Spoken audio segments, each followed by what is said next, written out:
move from one set of talking heads to another. Welcome to tonight's K-League podcast, 48 Shades of Football. I'm sure Mark's going to explain the meaning of the intro music in a minute. Firstly, let's introduce our panellists for tonight. So on my right, I've got Mark. Our other panellist, Stevie's on the quest to attend matches at all 48 grounds this season. Mark's apparently on a quest to support all 48 clubs this season, and he ticked that off this week by going to Puchon. Welcome, Mark. Thanks, Paul. Thanks for that introduction. In front of me, I have Stevie. Usually, we record the podcast on a Monday evening, but this week we had to delay it by a day until Tuesday. Yesterday was Stevie's daughter's birthday. So first of all, happy birthday, Jessica. I'm sure she listens every week. I'm sure she is. I hear you're very, very happy with your special gift from your dad of the 2 water park tickets. But she seems to be a little bit confused as to why they say Buchon FC complimentary on them. But I'm sure Stevie will explain that to you when you're a little bit older, yeah? I finally won a prize. After all these years of going to the games, I finally won a prize. But was the 1 day delay in the podcast because Stevie actually had a genuine appointment, or was it because he's still in the doghouse from Saturday shenanigans? I think he may have still been in the doghouse from Saturday shenanigans. No comment. But I'm sure everyone will be happy whenever they get the mural of Nara from Hello Venus on the Belgian wall that you were. We're not talking about K-pop this week. We're not talking about K-pop. This is a football podcast. We promised. If you want K-pop action, you can go to Eat My Kimchi. Those. Or you can read K-popers. anything that I post on Facebook. Definitely. No more K-pop today, yeah? Until we do the challenge review anyway. Yes. Alright, excellent. So, tonight's host for the evening is going to be Paul. Normally at this point we'd say something sarcastic and cheeky, but I think, to be honest, given that he's an FC Seoul fan, he's probably had a bad enough weekend. So we'll leave it there and we'll just hand it straight over to him. Personally, I'm going to look on the bright side. In the last 2 matches, we've had more possession than the opposition. We haven't made the most of it, but... You know, while you're waiting to kick off after you've lost a goal, that still counts as possession. Does it? I think so, yeah. It's been chased all going, what happens next? Not much. Not much it would seem, yeah. So our host for the evening. Yes, Paul. What's coming up on the show tonight, Paul? On the show tonight, we'll be reviewing a busy week of football with, obviously, round 3 in the K-League Classic. Mm-hmm. We had the kick-off of the K-League Challenge. Then we'll move on to... The big one. The big one. The big one. The debut we've all been waiting for. Seoul E-Land, yeah. That's right, Seoul E-Land. Then we'll move on to a preview of Seoul E-Land's chances this weekend, and we'll get Stevie's opinions on how the pre-season's been going and what he's liked, what he's not liked about the formation of the new club. And finally, this week, there's no K-League Classic matches because it's an international weekend, so we'll have a look at what's coming up for any of you fans of the Taeguk Warriors. And we should just say, this is Paul sober, so next week we'll make sure he's had a few more beers. Definitely. Also, we should add as well, there's the additional ACL review from last week, which will be as an additional podcast clip if anyone is interested in hearing how the 4 teams did 1 week after the 4 teams did what they did. Here's a clue, Seoul didn't win again. Yes. And neither the Sioux won. It's a spoiler alert, I guess. I was going to explain why we had the intro music that we had. Obviously, for those of you who are of a musical disposition, it was the Talking Heads, and the main line was, "We're on the road to nowhere." Is that just for your teams? I think well, yours hasn't played yet, Stevie, as we keep saying. 4 podcasts in a row, yeah? Speaking of 4 in a row... That's the best team to support, isn't it? One that doesn't play games. I think 4 in a row might be how many games so I've lost coming up soon. But anyway, Paul's team lost again. My team lost again. Dejan lost again. Stevie's team didn't win again. Stevie's team didn't win a game. So yeah, pretty much of the 3 K-League experts on the K-League podcast, none of our teams got any points and are pretty much really on the road to nowhere right now. Hence the fantastic intro music, yeah. We should point out at this point that all our intro music, all our outro music, all has significance to us. So if you go back and listen to our previous episodes and try and figure out why we chose the songs we did, that'd be good, because some of the episodes are lacking in listeners, so we need to get the listenership up. I think so, yeah. Especially episode 3. All you lovely people that only listen to 10 to 15 minutes of the last podcast, if you listen all the way to the end, there might be a significant cash prize in our end of podcast quiz. And if not, there may be at least 2 water park tickets. If anybody Yes, would like to go to Buchon and enjoy the facilities. There could be. So, I'm sure you're wondering how you can get in contact with us and send us all your glorious questions. The best way of doing it is to tweet us on @KLeague_podcast, or you can email us at 48shadesoffootball@gmail.com, 48 being the number. Or, if you want to see us face to face, you can come and buy us a beer at Vons, opposite the Korean Air Building in City Hall, normally on a Monday night. Best if you tweet us to check which night we're podcasting that week. Okay, now it's time to delve into the heart of the matter, the matches that we've all seen at the weekend. We're going to start off with a review of the classic games. Obviously, this was round 3. We're starting to get into a point where we can say this is not an early season aberration. This is the form that a team's in for the season. Taejon. Seoul. Songnam. Mark, what games did you get to see this weekend? I had the pleasure, the privilege of going to Songnam versus Suwon on Sunday. I was a little bit worse for wear when I woke up, but I still thought it would be a good idea to go. Actually, Songnam, I've never actually seen Songnam lose to Suwon in about 3 years. That was all about to change, I guess. I mean, I don't always spend too much on this game. The memory, the scars are still there. But basically, Suwon were poor, Songnam were poorer. I think Suwon took the lead in half time with a kind of disputable free kick, I think. Fantastically struck by Ki-hyun. Then second goal was a gift from Songnam. I think it was Ki-hyun who scored that goal as well. Songnam got a pretty dodgy penalty. I don't think the referee had any idea what he was giving a penalty for. They gave it for either a handball or a challenge in the box. I don't know which one. Is that what he wrote down in his notebook? I think so, yeah. Either a handball or a challenge.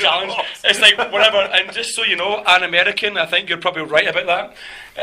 Then Hwang Hee-jo stepped up and, blazed. Nope. Passed the ball under the goalkeeper. It kind of trickled and took longer to go over the line. It took me to drink a beer. And all hell broke loose because everyone thought this was game on. Thought Songnam were pulling it back. Only for they probably should have equalised.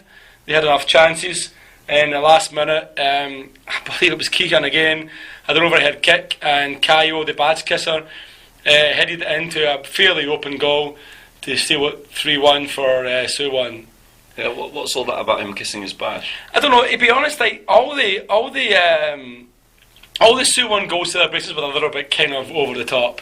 The second goal to go 2-0 up, the guy vaulted the hoarding board and ran to the Suwon fans, which is a good 200 yards if you've seen that racing track at Songnam.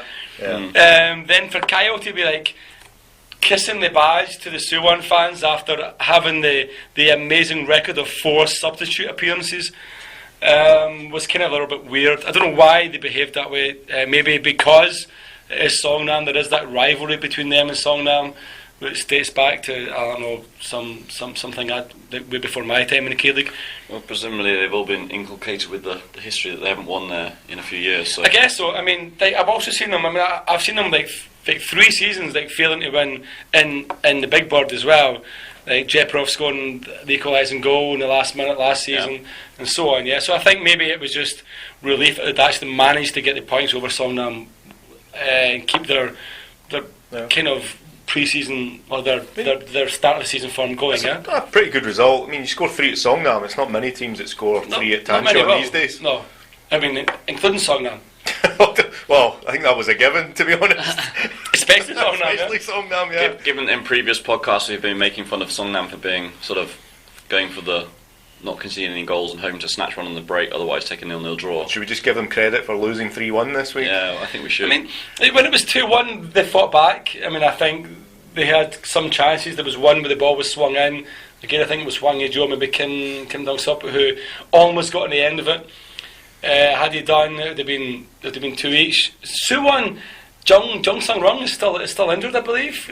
He seems to be, yeah. I think it was No who started again on Sunday. The penalty should have been saved. It was a terrible penalty, and for any keeper to let that ball in is kind of a bit embarrassing. But yeah, at the end of the day, there was no chicken slaying to be done. And afterwards, I went to 81 and had a steak instead of my usual fried chicken and the chicken half in Songnam. So yeah. Was Songnam any more open then this game, or was it just a bad day at the office for them, or are they still trying to defend their way to I mean another mid-table mediocrity? I honestly don't believe it was a 3-1 game. I honestly don't believe they were I don't believe there was 4 goals in it, but I don't believe they deserved to lose 3-1. But they were open. I mean, Suwon were gifted. 2 of the goals. The free kick was a gift on the edge of the box. The second goal was if you watch the highlights, was terrible defending. A little bit like Buriram, to be honest, the Buriram away game. Yeah. When Songnam were gifting goals then. Good free kicks finish though. Well taken, but close to the goalkeeper. He should have maybe got a hand on it, but fantastic free kick. There's no denying the fact it was a great free kick. No, I was just wondering whether maybe the Songnam coach has realised that there's at least definitely 2 teams worse than Songnam in the league this year, so there are, we maybe can go keep for that it. way, yeah. I don't think they went for it. I mean, the first 45 minutes were pretty poor. There was not a lot of action, there was not a lot of stuff happening. The pitch looked unplayable as well, to be honest. It looked pretty bad. But 9,000 was there. We'll talk about it later on, but yeah, 9,000 crowd. So yeah, that's all I have to say about that match. In previous podcasts, we've seen Suwon got a couple of red cards, and we'd speculated about how physical they were being this year. Did you see anything to sort of show evidence of that? I don't think they were particularly physical, no. As I said, I'm unsure why they got a penalty. Why Songnam got a penalty? It may have been for handball. It may have been for both players pulling at each other in the box. I don't think they were particularly physical. I don't think they were particularly skillful either. They just took their chances and scored them, and I think that's it. It'll be interesting to see if they can keep going. I'm not sure who they have coming up next, but I'm sure that defeat is going to hit Songnam hard. They don't like to lose to anyone at home, but especially not Suwon. Okay, Steve, did you catch any of the K-League Classic this week out? I managed to catch a couple of games on TV. I guess starting with Incheon and Jeonbuk, there wasn't really a hell of a lot to talk about in that one. I think we kind of expected Jeonbuk to win it, so maybe the only talking point is Jeonbuk didn't win it. Yeah. But it certainly wasn't much of a game. Incheon went down to 10 men, but quite close to the end. But Jeonbuk didn't really look to be really offering very much.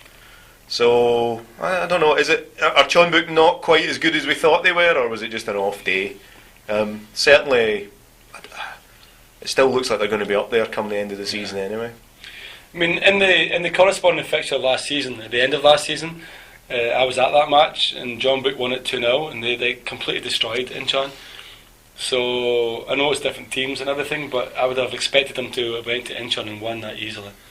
So for them to draw nothing is really surprising. You'd have thought so, but the same thing happened with Ulsan. Ulsan looked like they had an easy 3 points this weekend, and they got was it 0-0 draw? Ulsan 1-1. Nothing. 0-0. Yeah, it was 0-0. Chanam. I did read somewhere on Twitter when I was at Bucheon that I think Server Jeparov had the ball in the back of the net again. Did he score the same goal? He scored the same goal again. He did, yeah, same goal again. And I think that's why the referee chopped it off. For you can't score the same goal. You can't score 3 goals in a row as the same server. Do something different. You've scored that goal before. I'm not allowing it. Use your head. So I'm not sure why it was chopped off. It seemed to be as if there was some contention on Twitter as to why it was chopped off. Yeah, to be honest, I didn't see it. I didn't see it either. I haven't seen any highlights of it. But again, a surprising result at home to Jeonnam. You've expected Ulsan to have snatched all 3 points there. Didn't see the Gwangju game either, to be honest, but the dark brown ponies are continuing. They're getting darker every week. They are. Again, I mean, a 3-2 away went to Busan. I mean, the Gwangju are definitely been surprising. Yeah, the amount of goals that they're scoring is pretty incredible as well. The top scorers in the league now, aren't they? Yeah. 7 goals in 3 games. 2 against Incheon, 2 against Daejeon, 3 against Busan. Okay, of course, they're conceding goals as well, but not against Daejeon, but then who does? But yeah, I mean, can they keep it up? Can they keep it going? We'll see. Hopefully, they've had a relatively easy start compared to some teams, so I think we'll. I mean, that's one way of viewing it, but they've also had starts against the teams that they have to beat. Yeah. So they've done exactly what they have to do. For Gwangju, I mean, there's no easy games, as Gordon Strachan might say. Yes.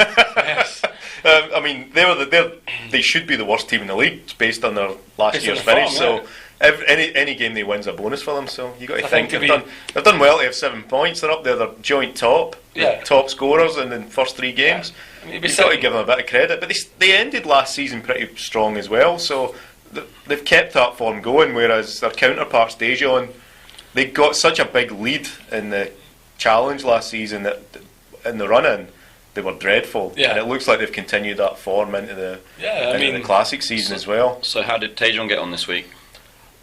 I think they lost. I believe they lost by. I think it was close though. I think it was. There wasn't much. I think I saw a few Jeju fans on Facebook basically saying they were disappointed only to get 5. Yeah, I think so. Yeah. I mean, 5-0. What can you say? If Jeju can score 5 goals, that's the equivalent of like I don't know, Songnam scoring 15. You probably criticise Yoonbik Garam every week. We should, every week. Yoonbik Garam is terrible. Wait, did he score or did he get an assist this week? He got an assist. He got 1 assist? I think he got an assist. I think that's what the rumour is. I mean, fantastic result for Jeju. Terrible result for Daejeon. Daejeon already look like they're getting relegated like before Christmas. Yeah, That doesn't make any sense. That's what we say back home in Scotland, but obviously before the monsoon season, it would be in Korea. Before the World Cup break. I mean, if you're a Daejeon fan, you must be standing on the bridge thinking about it now. No goals in 3 games, conceded 8. So you've got the worst attack, the worst defence, plumb bottom of the league. Worse. I know if you're a Seoul fan, you've probably got your Daejeon shirt on under your Seoul shirt, just thanking your lucky stars that Daejeon are there. But speaking of Seoul, Paul, how does Seoul do this weekend? I mean, you're kind of wearing your Sheffield Wednesday top tonight. Yeah. I'm assuming. I noticed the FC Seoul gear is very absent. Well, yeah. Typically, Wednesday and Seoul never win on the same weekend, so either one wins or the other. This week it was obviously Wednesday's turn. They had a good win against Rotherham away. Did they win the last 2 weeks as well? No. Okay. They never both win in the same week, but there's nothing to stop them both losing. Yeah, they can both lose the same week. Okay, now we get it. Yeah. They never both win. They won 2 weeks ago, I think. Last week they... But that's probably because Seoul just never win. Have we seen that way this season, yeah? Did you watch the game? I mean, I'm assuming that you didn't manage it to Pohang. I mean, I barely got to Songnam. The supporter bus left Sangam at 6 a.m. Okay. Decided not to bother with that this weekend because it was like an 18-hour day for something which, based on the performances this season, I didn't expect to get anything out of. I watched it on TV. Overall, Seoul had slightly more possession than Pohang, as they want to do, with lots of lovely passing, but as usual it was completely ineffective. They got 1 goal, conceded 2. So yeah. I did watch the highlights of that game, and it has to be said, Pohang's goals were pretty class. Yeah. They were pretty good moves. I mean, Seoul have been criticised for shipping easy goals, in previous years, I guess. But I mean, this year, like Leonardo's goal at home was Leonardo's set up at home for Edu's goal was brilliant. Pohang scored 2 really good goals this weekend as well. So maybe they are being unpicked by skillful players. Maybe it's not as bad as we all as we all think it is. This week, Choi made a raft of changes. I think he brought in 5 players. He took out one of the main central defensive pairings and brought in a guy that was with the Police last week, came back late last year and hasn't played since then. And I think he looked very rusty. And probably the way that the goals set up in previous weeks, we've seen goals coming in from wide and not being defended. These 2 came sort of through the centre. Through the middle, yeah. And I think we are basically let down by having a very slow central defensive pairing, which were outrun by the Pohang attackers. I mean, I'm always a bit confused these days when I see the Seoul line-up, because it looks like Che's just randomly changing his players for no real effect. He doesn't seem to know what he's missing or what he needs to do. And I mean, for me, Seoul at the end of last season were a quite solid, well-organised team that struggled to score goals. This year, you look like a complete shambles. You're not solid at the back. You can maybe keep possession, but you're not doing anything with it. And then up front, it looks He switched from 3 centre-backs to 2 centre-backs, and you can't see where the extra player is going forward, right? So Yeah. what he's taking out is a third of his defence, but he's Yeah. not replaced it with an equivalent attacking force. So I mean, up front, he didn't start with Molina. I think Molina came on maybe after an hour. Molina was out. Jung Jo-gook Was out as well. wasn't even in the Yeah, squad. Unilop John was Jones out. and Unilop. Unilop both out of the squad. Just complete. And I don't know if they had injuries or whether they were Or just maybe they were still dropped, crying or- after Sydney, or I guess. maybe they were just tired after having to play a game during the week. But it does look as if he made a lot of changes. I mean, he's changed the goalkeeper after 2 or 3 games, and you think, well, what the hell is he doing? well, the goalie came in for the Sydney game, and he basically saved Seoul that week.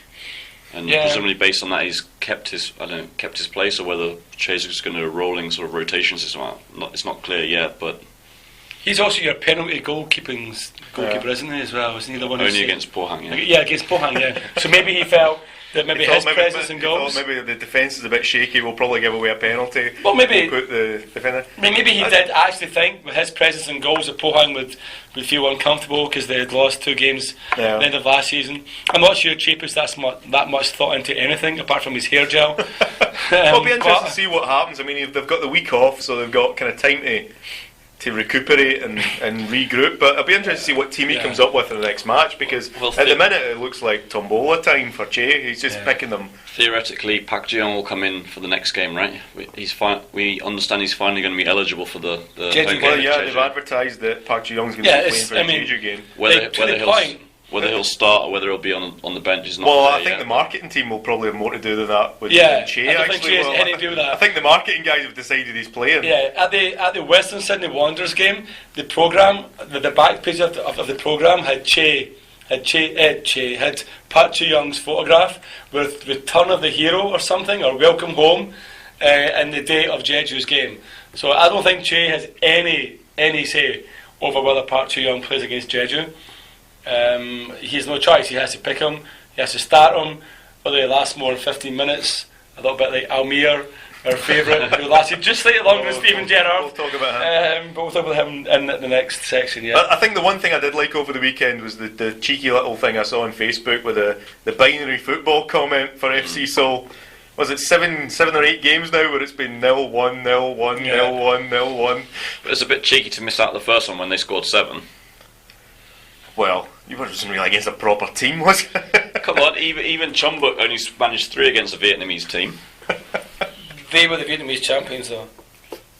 Hanoi weren't. Is there such a big difference between the first and second team in Vietnam? Apparently. Presumably. Apparently there 4 is. goals that we've seen. I mean, have we had this before? I've no idea. I'm not a big follower of Vietnamese football.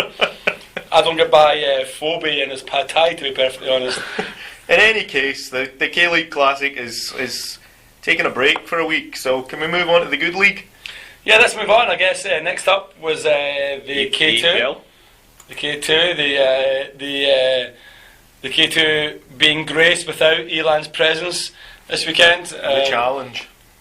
The K2, the challenge. Oh, sorry, are we going to give his full name for this Absolutely. podcast all of a sudden? So, as predicted last week, E-Land are comfortably mid-table after the first round of matches. Yep, they are the 7th, apparently. 7th. So that's above where Songnam or Seoul are in their respective league. That's completely irrelevant. Without, Let's move on. without even actually taking the field, you can do better than you guys. Yeah, and Man United are the best because they're now third in their league. Yeah. Anyway, so obviously there was a couple of big games in the K-League Challenge, but I think the biggest one was probably took place in Bucheon, where we had the live stage set up. Certainly the best attended one, but I guess that was just because the 3 of us were there. Yeah, it was the K-League podcast first ever live stage. I believe on Friday, Mark tweeted that the 3 of us would be attending Puchon for a live stage show, and we'd have supporting acts from Hello Venus, and 12,000 people turned up to watch that. Yep. And we duly delivered, I believe. We were fantastic. We drank a few beers, we riffed off each other, we had a bit of banter. We were accosted by listeners leaving the stadium. We were, yes, we were. We were also prizes were thrown at us. Yeah. Exactly, yes. Water World prizes, bicycles, TVs. I believe you left with a pair of silver hot pants as well. I think I had 2 actually by the end, and a couple of selfies apparently. But yeah. K-pop stars were throwing themselves at us. Of course, we had to turn it down because we're all attached, but... Absolutely. We did that. Also, Nara dyed her hair black and I wasn't interested anymore. But anyway, Stevie, you're the big K-League challenge, not to call it K2 man. You're the big K-League challenge man. Like, what did you make of the Bucheon game? Well, I think everybody was surprised. Bucheon won a game. Yes. I mean, I think... I think I said last week, it was the unpredictable league, and I think it kind of proved that this week. Bucheon, everybody expected were going to be dead bottom of the league again, but they actually did pretty well on Saturday. They played a pretty good game. I mean, not everyone did well. I think we should maybe give a minute for the Almere performance. Well, first of all, that's how it lasted as well, wasn't it? Well, first of all, he warmed up in bright green boots and then changed into bright orange ones to actually come onto the field. Yeah. I think the only thing he actually contributed was screwing up a one-on-one with the goalie, where he started. He was looking as if I'm going to shoot, and then he thought, no, probably better to just run straight for the corner flag and injure myself in the process. That's the kind of player that Seoul should be looking to sign, right? Yeah. That's the kind of player that Seoul have signed. I think that's part of the problem. I mean, I think he injured himself in that. Was that maybe 5 minutes into his performance? Was it as long It may as not that? even have been as long as that, but then he was just limping around the field for the next 20-25 minutes. It seemed less, but I actually checked the stats and he was on the pitch for a good half hour. Wow, that's amazing. But he That got is subbed amazing. off again. Yeah. He did nothing for the whole time he was on the pitch, apart from screwing up Celebrating one the goal. good chance. I think he was on the pitch when I went 2-1, no? Was he off by I then? think he was off by then. Was he I think off he'd by then? actually come off because I don't think they'd have scored if he was still on the field, to be honest. But you noticed after the final whistle, the Bucheon players all came over to do their celebratory dance. Yes. One of the other foreign players had taken off his boot because obviously done something to his ankle or his foot. So he was hopping around on one boot, but Almere was back in the bath already. Ricardo Parana. I call him Parana. I have no idea if that's what his real name is. I'm guessing it probably isn't. Probably isn't.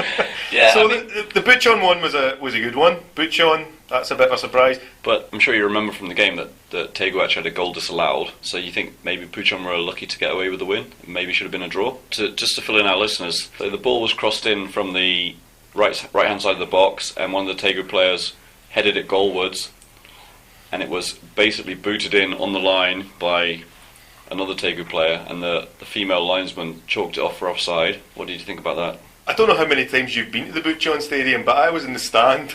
So, to be honest, by the time you've seen past everybody else that's in front of you, plus the running track, plus the pitch, good luck even seeing the players, let alone whether somebody's offside or not. I mean, the way that Daegu reacted, they obviously felt it was a goal. Obviously, I mean, most players react that way. I think it was a big call. I mean, it did. The Taegu manager had a lot to say about it, didn't he? Yeah, he did. Yeah, The bench went wild, but but I mean, the linesman was much closer than anybody else. yes. Well, yeah. You've got to trust our word on this one, I But think. yeah, I mean, big call. Did you get it right? Did you get it wrong? I don't know. Like, I haven't seen any highlights of it. But yeah, I mean, it was a game changer, I think. Definitely, and I think after that, Daegu looked a little bit dejected. Because that would have put Taegu 2-1 ahead, Yeah, it was, right? that was 2-1, yeah. But maybe you could argue that, but nobody's going to grudge Bucheon the win. I mean, 12,300, which is, I think, about 65% of the entire attendance for Bucheon last season, let alone in one game, actually came to the game. Okay, so probably 12,325 of them were there to see Hello Venus, but still. They were there to see us. I did write there was a comment where someone said, I was very happy that they all stayed for the second half. I thought they didn't all stay, did they? But what I thought was interesting was they tried to do a tifo in the main. I don't know what stand it is. Whether it's the main stand or the north, or the east stand, whatever. East, I would have thought. But I think it's the east stand, and they tried it 2 or 3 times to actually do some kind of tifo, and it looked like a Bucheon badge was the last thing. And I mean, fair play that they managed to get enough fans to agree to come to that part of the stadium, with or without Hello Venus being there, to do this tifo as well. Because I mean, obviously Hermes are their main fans, but it was seen that someone, either Bucheon Council or someone, had got enough fans to come along to that. So you'd have to say maybe whoever those fans were might be encouraged to come back for whatever reason they were there in the first place. I mean, in all seriousness, that's an absolutely amazing crowd. If they get even a fraction of those guys come back next week, they'll have doubled or tripled their average. I saw somewhere last week that Ansan, the police team, their aim for this year is to get 3,000 paying fans per week. So, yeah, if Puchong can get even 25% of the fans that were there on the weekend, then they'll have achieved a similar level of support. I think I mean, that's amazing. I don't know how Ansan are going to get their 3,000 paying fans, because I think their average paying fans last season was probably about a dozen. Yeah, well, when we went there last season for the match with the Anyang towards the end of last season, there were about 50 people there, weren't there? I think there was probably genuinely like 150, 200 people at the game. I don't know how many people actually pay to get in at Ansan. I don't know if they could give away free tickets to the locals, or if you're in the police, do you get a free ticket or whatever it may be? But a lot of the Ansan fans seem to be high school girls. I know. I went to the Goyang Ansan game last season. Towards the end of the season, I think it wasn't really. Well, maybe it did matter, because I think Ansan might have still been needing a point to get into the playoffs. There was one Ansan fan in the away end with his flag, waving it proudly, and I wasn't sure whether he was just, PC Kim was on duty that day and it was his job to wave the flag at the away game. I think I went to one Ansan game last year. It was maybe like Ansan Daegu, I believe. It was towards the beginning of the season, and I vaguely remember there being maybe maximum 1,000 people there. It was pretty dead. It was a Saturday afternoon, beautiful day, and still looked like they could only muster 1,000 fans. Well, the problem Ansan are going to have as well is, even if they do get 3,000 in that stadium, the atmosphere is going to be dead. You don't see them. I mean, it's going to look like 3,000 different coloured seats. Yeah, I mean, at least Bucheon have put up the temporary stands, and probably on an average weekend, those temporary stands might take the whole crowd. Yeah. E-Land have got temporary stands in, and I think they're going to take about 4,000 or 5,000. When E-Land first talked about temporary fans as well, don't they? Some of them are temporarily supporting FC Seoul. When they talked about setting up a team, E-Land had these grand ambitions to have X amount of fans within and playing Champions League football within a certain amount of years. But I understand they've capped their capacity about 5,000 for the first few rounds of the season. Yeah, I mean, it's not entirely clear exactly what they're doing, but they've put the temporary stands in, and basically they've got one big stand where all of the supporters are going to go, and then around the other three sides they seem to have some kind of, I don't know what you would call them, but they're kind of novelty or premium stands where, a normal ticket's 10 or 12,000. If you pay 30,000, you can get in the fancy seats, but I mean, there can't be more than a few hundred of those seats, and they've got maybe 5,000 on one side. And the away supporters, I notice as well, are going in a corner of that temporary stand. So it'll be interesting to see how that. So the temporary stand, the picture I saw, it looked like the temporary stand was just built on top of the existing stand, as opposed to pitch side over the running track. No, it seems that they've actually got two parts. There's two floors to the temporary stand. Okay. So I think the first floor is actually on the running track, and then the second floor is built slightly steeper on the kind of where normally the first rows of seats would be. The interesting thing's going to be when it gets to rainy season, because there's no roofs over any of that. So it's going to get interesting when it gets wet. If only you had someone to talk to at E-Land. Someone we knew that we could question directly. If only E-Land were more proactive about talking to the fans. Maybe they'll post a video on Facebook tomorrow. They don't do that very often, do they? I think last time I commented on that, I was slammed on my blog. But anyway, I think one last thing. You're always slammed on your blogs. Whatever you post. Is that what they call it? Just one last thing to add on a serious note as well. We don't know what happened, but at some point during the Bucheon game, it looked as if a fan had fallen from the stand. Hopefully he's okay. Yeah, didn't hear anything more about that. I don't know. Haven't heard anything else about it, so hopefully everything's okay there. The fence around the stand looked quite low. It did look quite low. From a British health and safety point of view, it didn't look adequate for the. Yeah. Didn't look fit for purpose, did it? It didn't. But I mean, at least like the security staff or the emergency crew was. They reacted quick. promptly. Yeah. So hopefully everything's okay there. Hopefully. I think the other big game that we haven't mentioned, I think we were looking at, is Anyang versus Suwon City. Last year's also rans. This year's predicted also rans. Trounced Suwon City like 3-0 at home. I mean, I thought it was quite funny. I think I joked at the Bucheon game that their new American signing, Austin Berry, I think it is, had said, "So proud to be wearing the purple today. I hope to see some out there in the stands."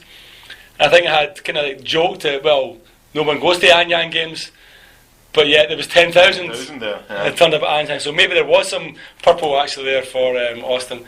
3-0 victory. I mean, pretty amazing result. Yeah, that was a game you'd have expected to be much closer than that. Way closer. 3-0 is pretty good. So maybe Anyang have got something to prove this season. Certainly they've started well. Hopefully they don't have such a good weekend next week. But Hopefully they'll have a better weekend this week. Well, yeah, I mean, all 3 goals did come in the first half. Yeah, it was like a 15 minute spell of bang, bang, bang. 3 goals. I see Austin Berry played the full 90. He did, yeah. So I think we discussed this before about whether Anyang coming up would be a good thing or a bad thing or whatever.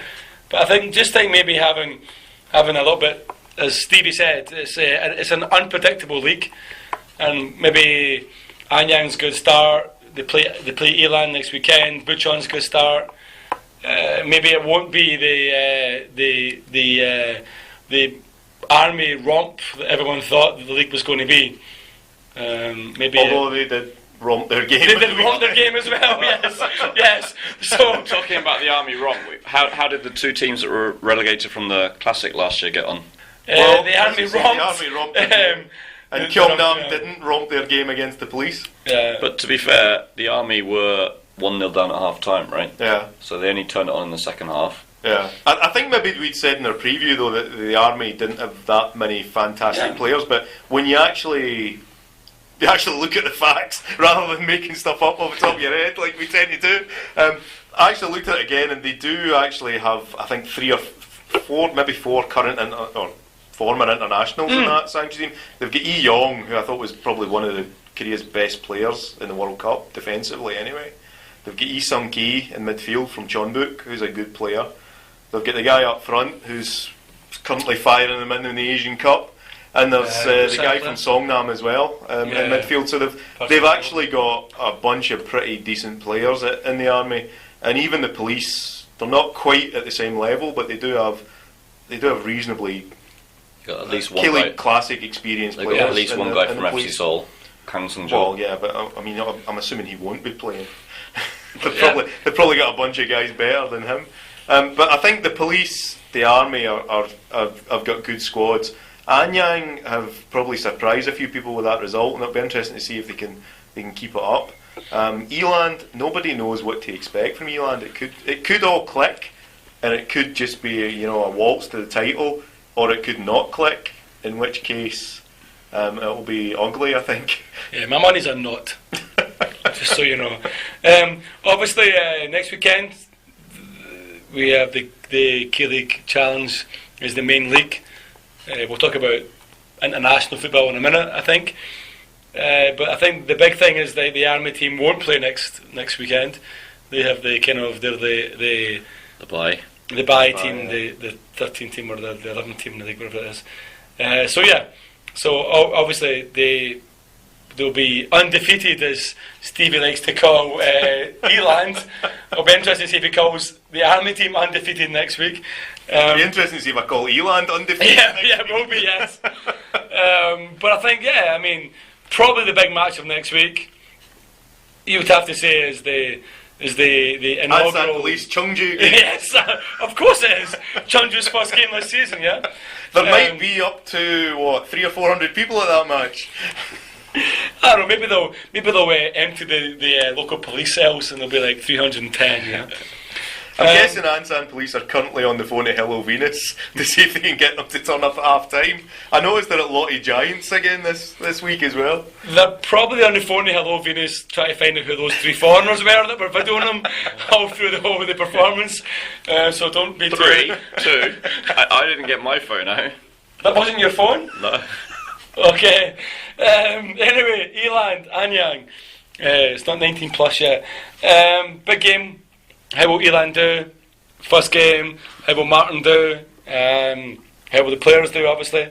Anyang, after their 3-0 victory, must be thinking, this is easy. I mean, this team hasn't played before. I mean, if there's ever a time to play Eland, it has to be, you would imagine, in their first game, yeah? Well, I think the first big challenge for Eland is going to be 12 o'clock on a Sunday. Are they going to be out the church? You'd have to say no. You'd have to say no, yeah. We'll have to see who turns up, and certainly whether the management have made it out the church and whether the chairman and everybody else have made it out the church. Korean church on a Sunday is an all-day thing, right? So they're not going to be out before sort of 4 or 5 o'clock. Well, that might give Anyang an advantage already then. Well, I mean, at least that's the half-time entertainment kind of worked out, isn't it? Do you know what I mean? A Bible reading. They'll also be singing Kumbaya, my Lord, Kumbaya, as the prayers come out. I'm looking forward to the minister coming on with his silver hot pants. Wiggle. Something for everyone at the Eland game. I'd assume that someone's going to sit in the middle of the centre of midfield and sort of part the ways for the striker to run through and score a goal. I think so. Part the defence. But it's going to be interesting to see if they do make it, actually, I guess.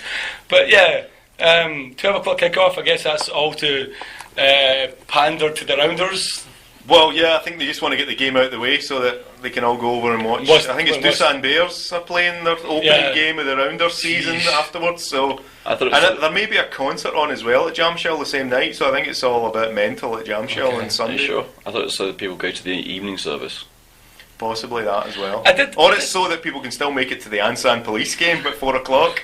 I did notice it when I had a look on the K-League English site, an amazing site apart from the English, that they actually had the next game at 2 o'clock.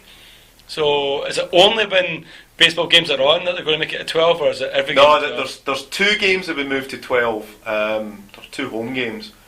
And it's only when the baseball happens to be on the same day. So the opening game at Anyang. But I think the other one is maybe Bucheon or Daegu, and it's week 3 or week 4. Okay. But they move it when the baseball's on Sunday. Are there not 2 rounders teams that play at Chamshel, right? You got the LG Twits, whatever they're called, and the Dusan Bears. So surely they alternate, right? So there pretty much must be almost always a game on at Chamshel. You can't tell me there's only 2 occasions when there's a... Yeah, but the Saturday and Sunday games, yeah? The baseball's played Saturday, Sunday, Monday, Tuesday. Baseball play like 5 times a week. Or something like that, Friday, Saturday, Sunday, Monday, Tuesday. This must be the least interesting conversation we've had on the podcast. Cut! I fell asleep. Okay, Stevie, so we obviously know that you'll be at Eland. I guess, Paul, are you going to go to a game this weekend? Are you going to go and watch any of the K-League Challenge this weekend? Probably not. Probably not.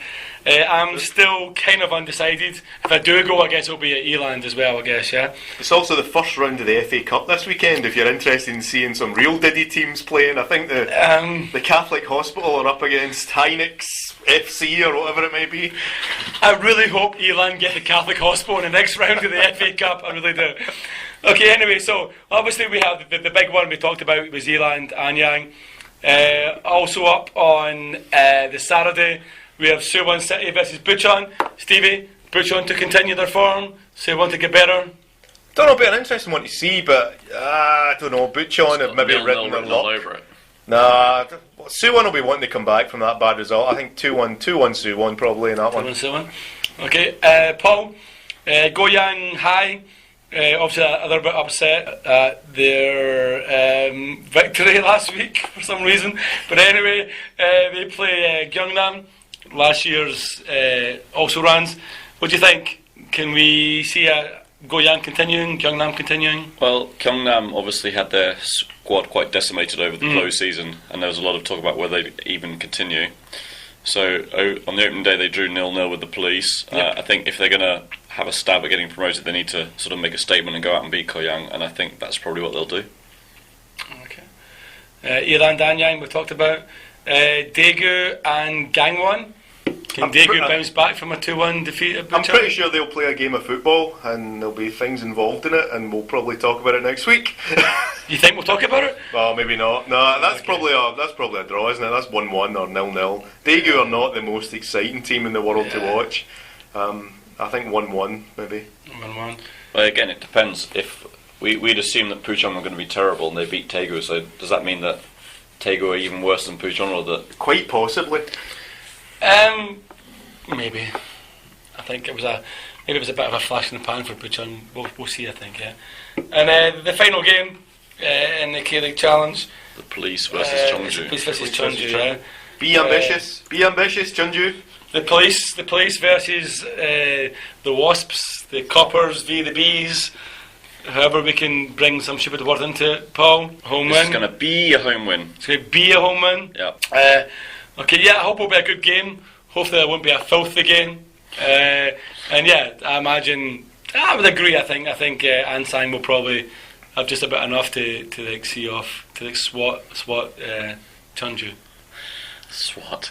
Is that a police SWAT or a bee SWAT? It's a play on both of them, and that is my one-liner of the week.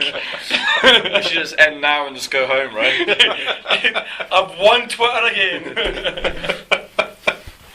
So that covers all the domestic league action for this week. What happened last week, what's going to happen this week.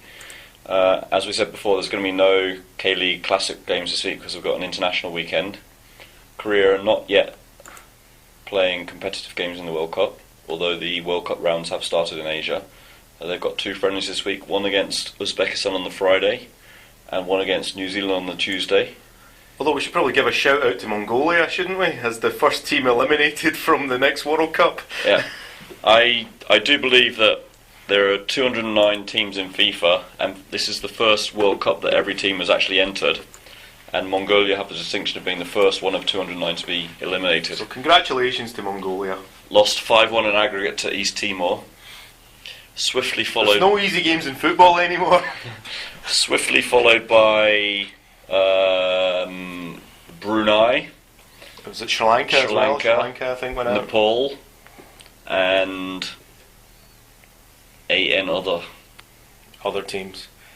But I don't think Korea are going to be eliminated. Certainly not in the next few months. Well, the winners have a friendly against Uzbekistan anyway. So the winners of that round being East Timor, India, Bhutan, Taiwan are going to go forward to the. Yeah, I mean the Asian qualifiers now are completely screwed up. Maybe we should talk about that another week. But I think so. For this week we'll just say Uzbekistan and New Zealand in friendly matches.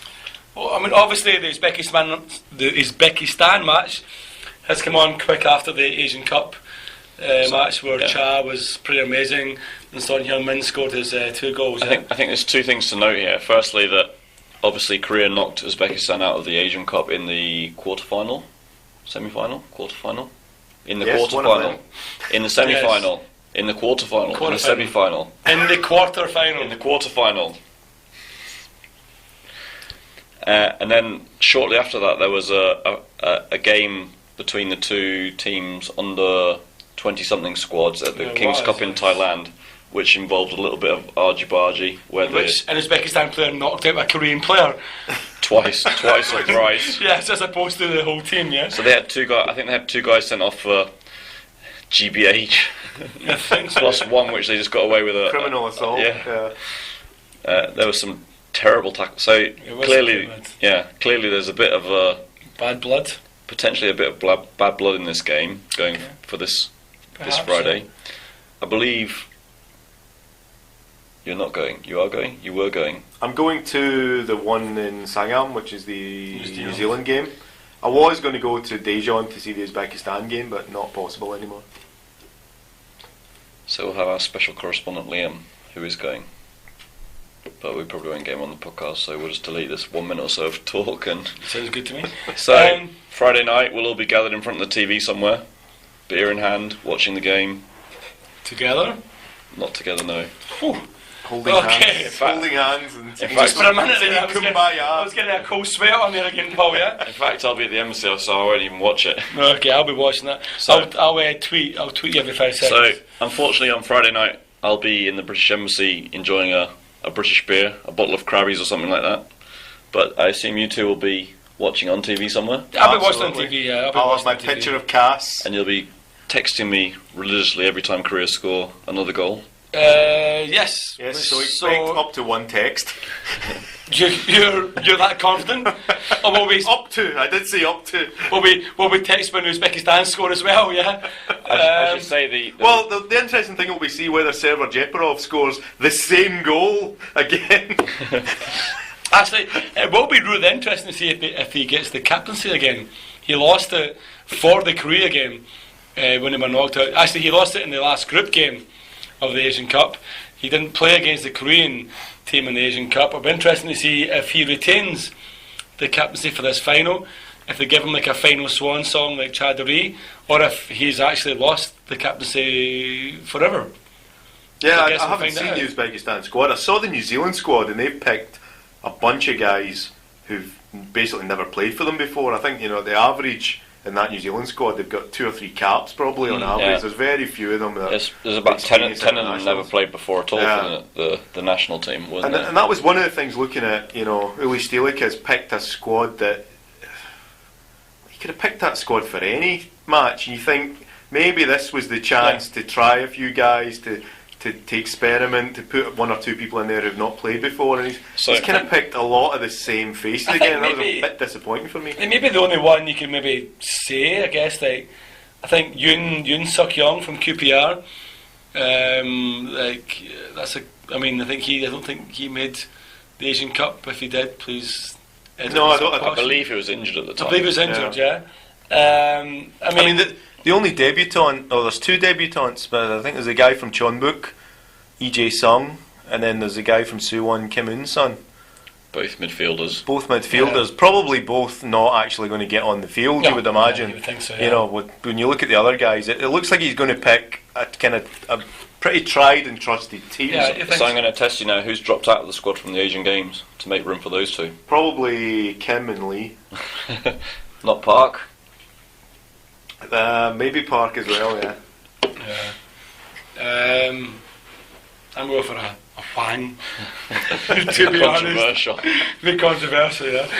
One of the other things as well is he's only picked 2 forwards for the squad. He's picked Ji Dong-won, he's picked Lee Jung-hyup, and that's it. But the thing is, we have Song Hyung-min, we have Kuja Chao, who knows where they play, yeah? They kind of seem to be the kind of, Son himself seems to be the kind of poster boy who scores, a few goals in the Asian Cup. Personally, I have to agree with you, Stevie. I think it's a team that probably picked itself mostly. I think not particularly creative, maybe. I think the big news was that Kim Jin-soo, I believe he's the left back, from Hoffenheim. Amazingly, Uli had an argument with the Hoffenheim coach about selection, and then suddenly Kim Jin-soo had concussion after his last match and can't travel.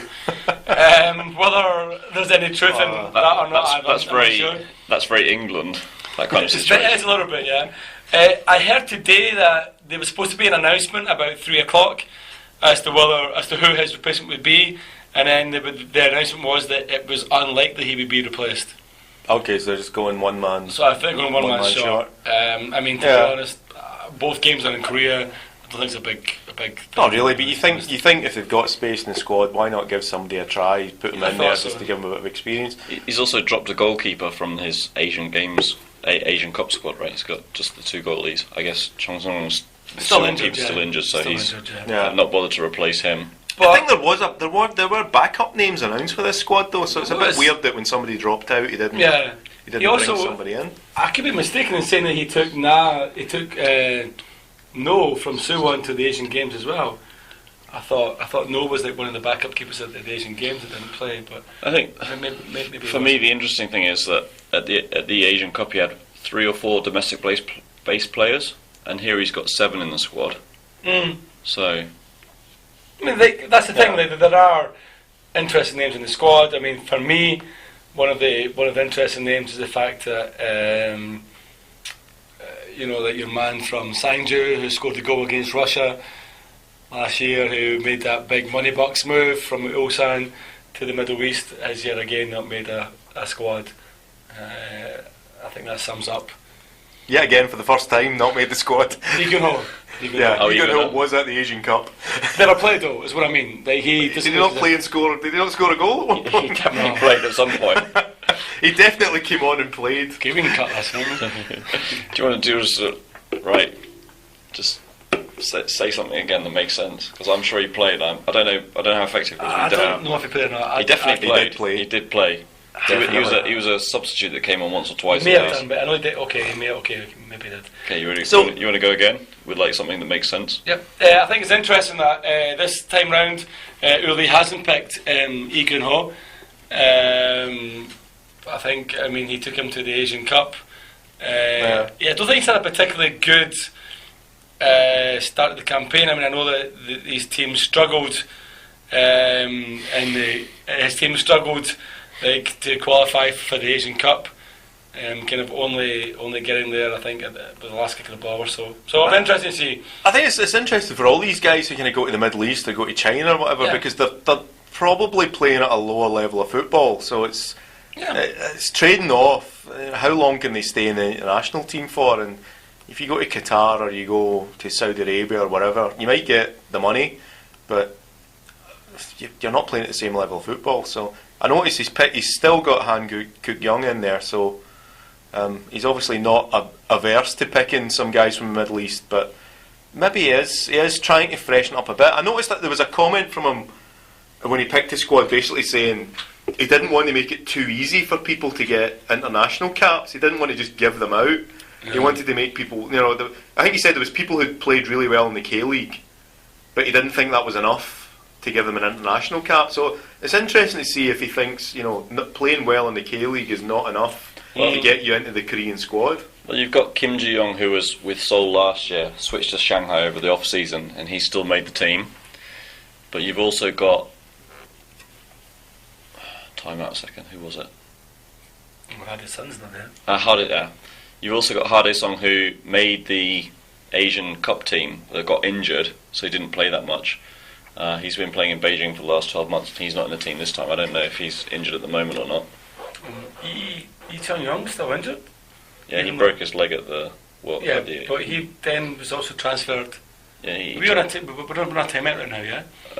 We'll do this as a timeout, then I'll come back in with Hade Song and you can come chime in with Yi Chun-young once we figure out.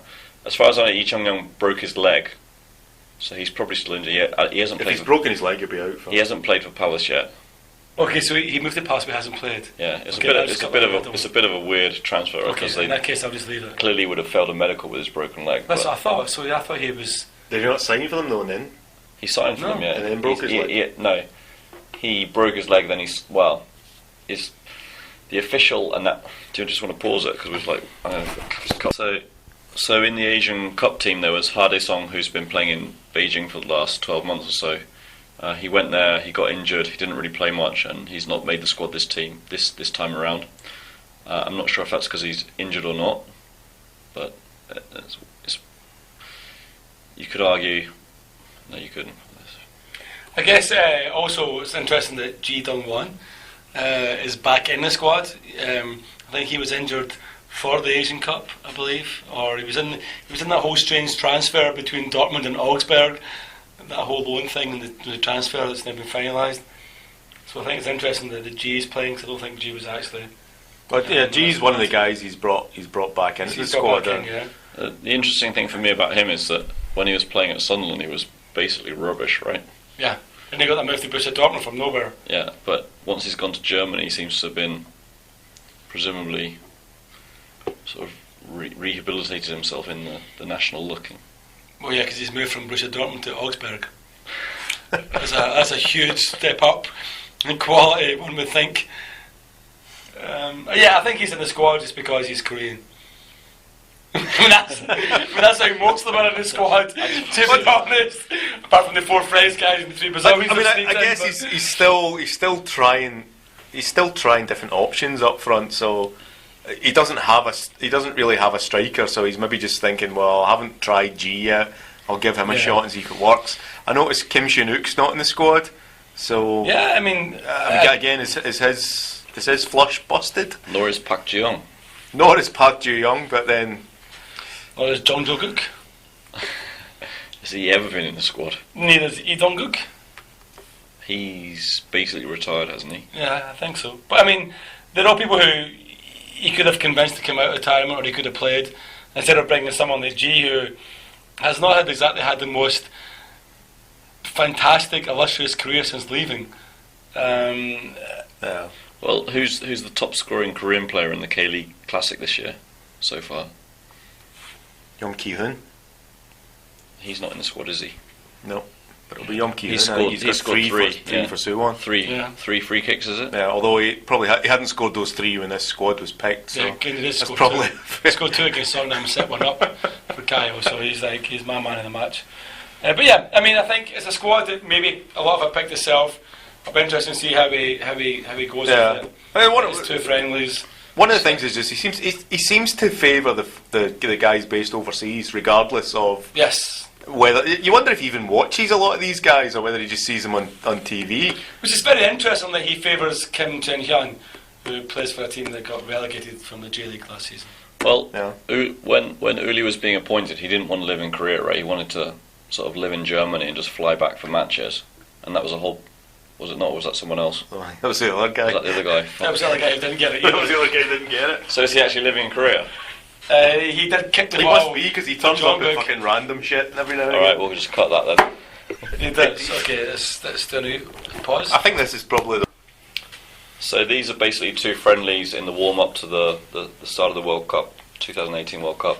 The draw for the first group stage of that will be made in July, so he's got a bit of time to tinker around with his squad and find out who he wants to play against the mighty East Timor. Seoul will or probably be in the Bhutan. challenge by that point, aren't they? Not by July. They'll be probably still be in the bottom half of the split, but yeah. So we've got 2 games this week. We've got the game against Uzbekistan in Daejeon on Friday night. Friday night, yes. We've got the game against the experimental New Zealand squad on Tuesday at Sangam. Yep. I'll be there. Will you be there? I'm planning to be there, yes.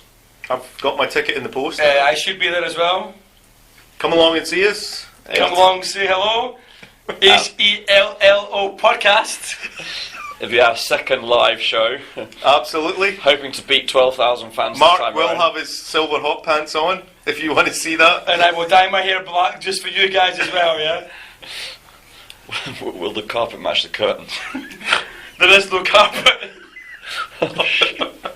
Or curtains, to be honest. The curtains are wide open and the carpet fell out a long time ago. But anyway. I'll just cut that out. No, keep that in. So Mark will be there in his silver hot pants, I'm guessing. Are you going blonde or black for the occasion, Mark? I'll be dyeing my hair black just like Nara, Stephen, so you guys can recognise me, yeah? But the question on everyone's lips is, will the carpet match the curtains? There is no carpet anymore, Paul. It's been gone for a long time. To be honest, there's not much in the way of curtains left anymore either. The curtains are wide open and the carpet was shaved off a long time ago. On that bombshell, I think it's time to wrap up tonight's podcast. I think it's probably more than time to wrap up the podcast on that bombshell. Yeah, I mean, frankly, I've got nothing more to say. I'm flabbergasted, to be honest. So was I when it first happened. You haven't seen the pictures on Instagram. Nor do I want to. I'll make you famous on Instagram, as the song goes. So basically, this week's live football, we've got Friday against Uzbekistan, we've got Saturday and Sunday, we've got a K2, K Challenge full programme. Yep. And then we've got the game against New Zealand on Tuesday. We may or may not have a podcast out for you on Monday. We may do it after the New Zealand game on Tuesday. We're still undecided about that. But given E-Land are making their debut this weekend, we've chosen a song which hopefully is going to resonate with E-Land fans, who in their Ajuma leopard print are going to look like trannies. So here goes with The Kinks and Lola.